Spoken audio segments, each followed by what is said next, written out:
یا اس طرح کے ایک مافیا ہے وہ، اس میں پاکستانی ملوث ہیں، ساری کی ساری بیوروکریسی، ہماری سول بیوروکریسی اس میں ملوث ہے، ڈی سی سے لے کر تمام اے سی، مجسٹریٹ اور پٹواری تک، وہ ابھی تک یہ سب کچھ کیوں دھندا چلنے دے رہے ہیں؟ یہ سوالیہ نشان ہے۔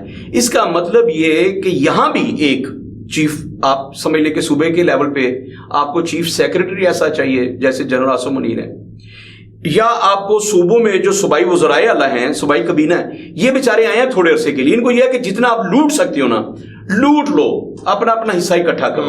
تو یہ اپنا حصہ اکٹھا کرنا بیٹھ گئے ہیں، یہ ان لوگوں سے کمائی کر رہے ہیں جو اس وقت جن کو چیف آف آرمی سٹاف نے ڈنڈا دیا ہے، تو یہ ان سے کمائی کر رہے ہیں۔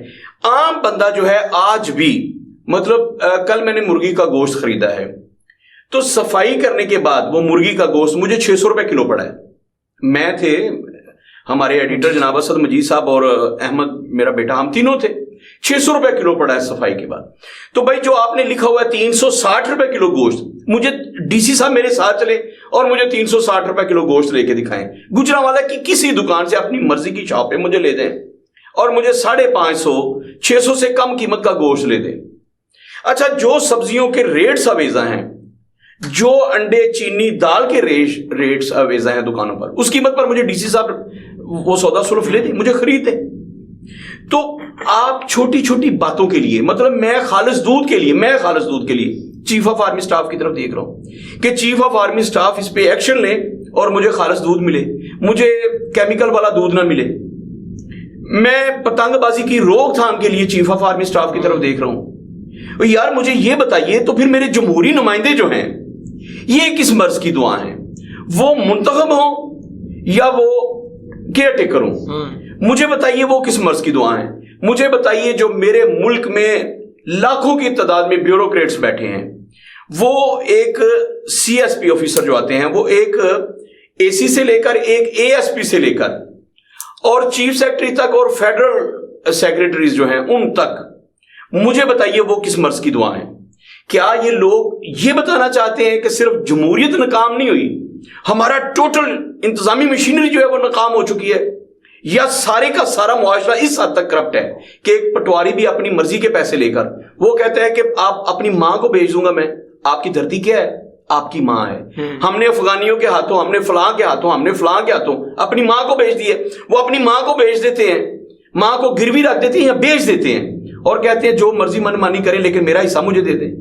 تو بھائی یہ سسٹم کیسے چلے گا؟ یہ بار بار سسٹم کولیپس کیوں کر جاتا ہے؟ میرا ایجوکیشن کا سسٹم ٹھیک نہیں ہے، میرا نہری نظام ٹھیک نہیں ہے، پانی چوری ہو رہا ہے، میرا کوئی ایک سسٹم اینٹی کرپشن میں سب سے زیادہ اینٹی کرپشن ہے، سب سے زیادہ کرپشن اینٹی کرپشن میں ہے۔ تو بھائی کوئی ایک محکمہ مجھے بتائے۔ میں نے ایک مثال دی تھی کہ جب کسی معاشرے پر موت واقع ہوتی ہے تو سارے کے سارے معاشرے پر ہوتی ہے، یہ نہیں ہوتا کوئی ایک پارٹ بچ جاتا ہے۔ میں نے ایگزامپل دی تھی کہ میں آپ کو مثال دوں کہ میں گھر سے جب آ رہا تھا اس آفس کے لیے تو میں نے راستے میں ایک بندہ دیکھا ہے جو گاڑی کے نیچے آ گیا تھا، ریل گاڑی کے نیچے یا کسی ٹرک کے نیچے آ گیا تھا، وہ ایک گاڑی کے نیچے آ گیا تھا، تو اس کا جسم کئی حصوں میں بٹ چکا تھا، وہ مر چکا تھا وہ شخص، لیکن ہاتھ ہلا ہلا کر مجھے اپنی طرف بلا رہا تھا۔ آپ مانتے ہیں کہ اس بات کو کہ وہ مر گیا ہے، اس کی باڈی جو ہے 3-4 ٹکڑوں میں تقسیم ہو گئی، لیکن وہ ہاتھ سے مجھے اشارے کر رہا تھا میری بات سنو آگے۔ آپ مانیں گے؟ آپ کہیں گے کہ جب موت طاری ہوتی ہے، جب موت واقع ہوتی ہے کسی جسم پر تو سارے کے سارے جسم پر ہوتی ہے، ہاتھ زندہ نہیں بچتا۔ تو اسی طرح جب معاشرے پر موت واقع ہوتی ہے تو سارا معاشرہ مردہ ہوتا ہے۔ آپ کہیں کہ میرا سٹیل مل بچ جائے گا، میرا پی آئی اے مردہ ہو گیا تو ریلوے بچ جائے گا، ریلوے تباہ ہو گیا تو میری ایجوکیشن بچ جائے گی، ایجوکیشن تباہ ہو گیا تو میری عدلیہ بچ جائے گی۔ ایسا نہیں ہوتا، یہ پورے کا پورا معاشرہ ایک جسم کی مانند ہوتا ہے، اور جب ایک جسم میں کرپشن کا وائرس آتا ہے ایک جسم کے حصے میں تو وہ پورے جسم میں پھر پھیلتا ہے۔ ہمارے معاشرے میں کرپشن کا وائرس جو تھا وہ تمام محکمہ جات میں وہ پھیل چکا ہے، یہ ناسور بن چکا ہے، یہ کینسر بن چکا ہے۔ اس سے آپ نے کیسے بچنا ہے؟ ہر چیز کے لیے ہمیں چیف آف آرمی سٹاف کی طرف دیکھنا ہوگا۔ کیا میں نے اور آپ نے اپنا کردار ادا نہیں کرنا؟ میرے یونین کونسل کے چیئرمین یا ناظم سے لے کر میرے ایم این اے اور سینیٹر تک سارے کے سارے لتھڑے ہوئے اس کرپشن میں۔ میں نے آپ کو اس کاکڑ کے متعلق بتایا تھا کہ جو 10 ارب روپیہ خرچ کر کے سینٹ کا ممبر بنا ہے، اس کے بعد وزیر اعظم بننے کے لیے پتہ نہیں اس نے کیا پاپڑ بیلے ہیں۔ ہماری جو صوبائی کابینہ بنی تھی اس کے بارے میں لوگوں نے باتیں کی، کالم لکھے کہ کون منسٹر کتنے پیسے دے کے وہ کیئر ٹیکر گورنمنٹ میں آیا ہے. تو کیا ہمارا ملک ایسے ہی چلے گا کرپشن کے زور پر؟ کیا مرغی سے لے کر مردہ خانہ تک ہر جگہ پہ کرپشن ہوگی؟ ہر جگہ پہ جسم بکیں گے، پیسوں کی وجہ بکیں گے؟ تو کب تک ہم چیف آف آرمی سٹاف کی طرف دیکھتے رہیں گے کہ مجھے خالص اگر دودھ چاہیے تو میں چیف آف آرمی سٹاف کی طرف دیکھوں؟ میں ان سے اپیل کروں کہ چیف صاحب نوٹس لیں، مجھے خالص دودھ نہیں ملا. آپ کی وہ جو انسپیکٹرز ہیں جنہوں نے انسپیکشنز کرنی ہے، فوڈ کنٹرول اتھارٹی ہے وہ کہاں، پرائس کنٹرول اتھارٹیاں کہاں مر گئی ہیں؟ اور پھر میں کہوں آپ کے ڈی سی صاحب کون سی بھنگ، ہر ضلع کا ڈی سی کہاں بھنگ پی کے سو گئے، انہیں پتہ ہی نہیں کہ نیچے کیا ہو رہا ہے. تو یہ جو سارا سسٹم ہے ہم نے پٹواریوں کے ہاتھوں میں دیا ہے. ڈی سی کے اختیارات سارے کے سارے پٹواریوں کے ہاتھوں میں ہیں، وہ پٹواریوں کے ذریعے امپلیمنٹ کروا رہے ہیں. اور پٹواری جو ہیں وہ پیسہ بنانے کے چکر میں پڑے ہیں. میں نے کہا تھا آپ مجھے گجرانوالہ میں کسی ایک پٹواری کا نام لے کے بتائیں کہ یہ پٹواری ارب پتی نہیں ہے. ارب پتی میں نے کہا، بلکہ اب تو کھرب پتی ہیں. ایک پٹواری جو 14ویں اسکیل کا بندہ ہے وہ ارب پتی سے زیادہ کھرب پتی ہو گئے ہیں. اور آپ ایک اے ایس پی کا، ایک اے سی کا اور ایک ڈی سی کا، آپ نے دیکھا نا کہ ہمارے بلوچستان سے جو سب سے مطلب پسماندگی کے اعتبار سے سب سے پسماندہ صوبہ ہے، وہاں ایک گریڈ 28 کا ڈپٹی سیکریٹری پکڑا جاتا ہے اور اس کے گھر سے 45 ارب روپے نکل آتے ہیں. کئی کلو سونا نکل آتا ہے جو ایک من کے قریب تھا. تو ایک ڈپٹی سیکرٹری کا یہ حال ہے. آپ کسی ایم این اے کے گھر میں جاتے ہیں، ابھی صرف 3 کہانیاں سامنے آئی نا، تو آصف علی زرداری صاحب نے کہا بس بھائی بیبا میں ہاتھ چک لیتے، حضور جو آپ کہیں گے میں اس کے ساتھ کھڑا ہوں. زرداری صاحب کو عقل آ گئی کہ یہ لوگ تو اب میرے ایم این اے کے گھروں میں پہنچ گئے ہیں. ایک ایم این اے کے گھر سے 500 کروڑ روپیہ نکل رہا ہے، ایسے ایک اربوں روپے ایک کے گھر سے. بھائی آپ نے ایک گھر گئے تھے نا وہ آغا ساج دورانی، تو پھر کیا ہوا تھا؟ اس کے گھر سے ایک پورا کمرہ جو آپ کے اسٹوڈیو سے بڑا تھا وہ 5,000 کے نوٹوں سے بھرا ہوا تھا. اور جب اسے پتا چلا کہ چھاپا پڑ گیا تو اس نے اپنے ملازمین سے کہا ان پہ پیٹرول چھڑک کے آگ لگا دو. اتنے زیادہ نوٹ تھے، ان کو آگ نے پکڑا ہی نہیں. اوپر سے کوئی سمجھ لیں کوئی 2-4 لاکھ جل گیا ہوگا. نوٹوں نے آگ نہیں پکڑی، اتنی زیادہ تعداد میں پڑے ہوئے تھے. تہ در تہ وہ جلے نہیں. بھائی نوٹ تو ایسے جلیں گے نا جب ان کو آپ ڈھیری کی شکل دیں گے. اگر ایسے پڑے ہوئے ہیں تو ان کو آگ کیسے پکڑے گی؟ پیٹرول پھینکا تو کوئی 1 لاکھ 2 لاکھ 4 لاکھ 10 لاکھ جل گئے ہوں گے. باقی جو اربوں روپیہ تھا وہ کتنے ارب روپیہ تھا کسی کو کوئی پتہ نہیں ہے. اس کے بعد کہانی ہیں، ہم تک حقائق نہیں ہیں. ایک گھر میں اربوں روپے پڑے ہیں. تو یہ معاشرہ جو ہے، کیا ہم ہر طرف کرپشن ہے؟ کیا ہم چیف آف آرمی سٹاف کی طرف دیکھیں گے؟ آج پھر مجھے پروگرام کا اختتام اس بات پر کرنا پڑے گا کہ چیف آف آرمی سٹاف، ہمیں آپ سے بہت زیادہ امیدیں ہیں. ہمارا عدالتی نظام کولیپس کر چکا، ہمارا ایجوکیشن سسٹم بیٹھ چکا، ہمارا ریلوے، ہمارا پی آئی اے. اب پی آئی اے کا آپ کو پتہ ہے نا کہ پچھلے 1 ہفتے سے کیا چل رہا ہے. ہماری پروازیں اس لیے اڑانے نہیں بھرنے کی ان کے پاس پیٹرول نہیں ہے. اور میں نے کہا تھا کوئی بندہ غور کرے کہ ہم نے سیاسی بنیادوں پر ایسے بندے بھی، آپ کرکٹ بورڈ کی کل بات کر رہے تھے نا، کرکٹ بورڈ میں ذکا اشرف کا نام دیا آصف علی زرداری صاحب. انہوں نے نہیں پتا یہ کماؤ پوت ہے، تو انہوں نے کرکٹ کی بہتری کے لیے یہ نام دیا تھا. ذکا اشرف کا کرکٹ سے کیا لینا دینا؟ بھائی نون لیگ نے نجم سیٹھی کا نام دیا تھا، نجم سیٹھی کا کرکٹ سے کیا لینا دینا؟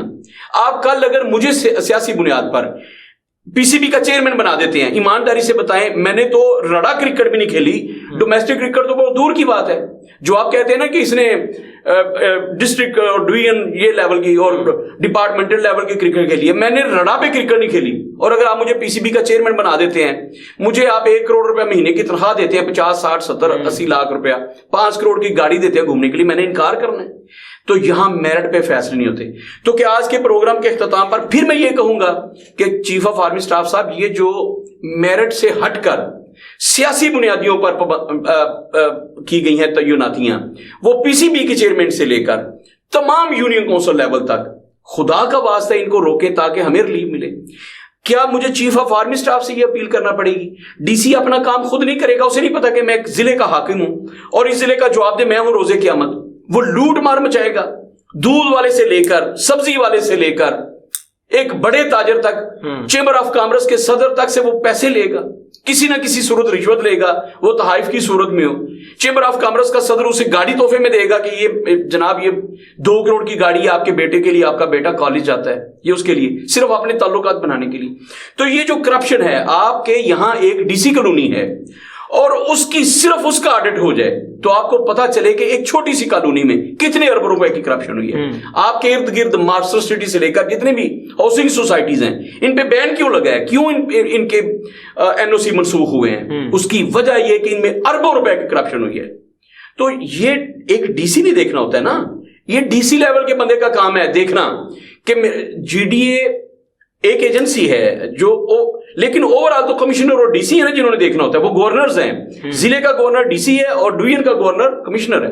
انہوں نے دیکھنا ہوتا ہے کہ ہماری ناک کے نیچے کیا ہو رہا ہے. لیکن یہ منتھلیاں لیتے پیسے بناتے ہیں. ایک ڈی سی کھرب پتی ہو چکا ہے. تو کیا میں چیف آف آرمی سٹاف کی طرف دیکھوں گا کہ جناب آپ اپنے کور کمانڈرز کو آرڈرز دیجئے کہ وہ ان کو بھی مانیٹر کریں, کمشنر سے لے کر اور پٹواری تک ان کو مانیٹر کریں کہ یہ کیا کر رہے ہیں. پوری قوم چیف آف آرمی سٹاف کی طرف دیکھ رہی ہے, میری آنکھیں بھی ان کی طرف لگی ہوئی ہیں. پوری عالمی, جو آپ نے کویسچن کیا انتہائی تکلیف دہ کویسچن, کہ ہم بھی چیف آف آرمی سٹاف کو پکارتے ہیں. ہاسپٹل میں کسی کو بیڈ نہ ملے تو وہ چیف آف آرمی سٹاف کو پکارتا ہے خدا کے لیے میری مدد کو پہنچے, مجھے ہاسپٹل میں بیڈ نہیں ملا, مجھے ڈسپرین کی گولی نہیں مل رہی کھانے کو.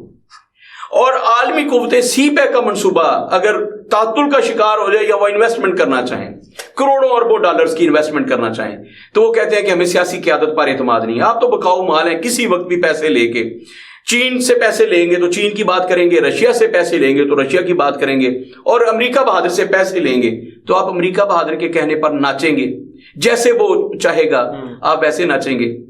تو پھر وہ کیا کرتے ہیں, وہ کہتے ہیں کہ چیف آف آرمی سٹاف کی گارنٹی دیں. تو مجھے یہ بتا دیجئے کہ آپ صدارتی نظام کو لے کر چل رہے ہیں, آپ پارلیمانی نظام کو لے کر چل رہے ہیں, یا ڈکٹیٹرشپ کو لے کر چل رہے ہیں. یہ سوال ہے. یہ سوال تب تک رہے گا جب تک پٹواری سے لے کر چیف سیکرٹری تک اپنی اپنی ڈیوٹی ایمانداری کے ساتھ سر انجام نہیں دیتے. ورنہ ہم چیف آف آرمی سٹاف کو ہر میٹر میں, مجھے اگر ریڈی والا تنگ کرے گا تو تب میں چیف آف آرمی سٹاف کو آواز دوں گا کہ چیف آف آرمی سٹاف صاحب میرے ساتھ حق تلفی ہوئی ہے. ہر بات میں ہم انہیں پکاریں گے. جی سر, بہت شکریہ. اپنے میزبان سے میرے کو اجازت دیجیے. اللہ حافظ.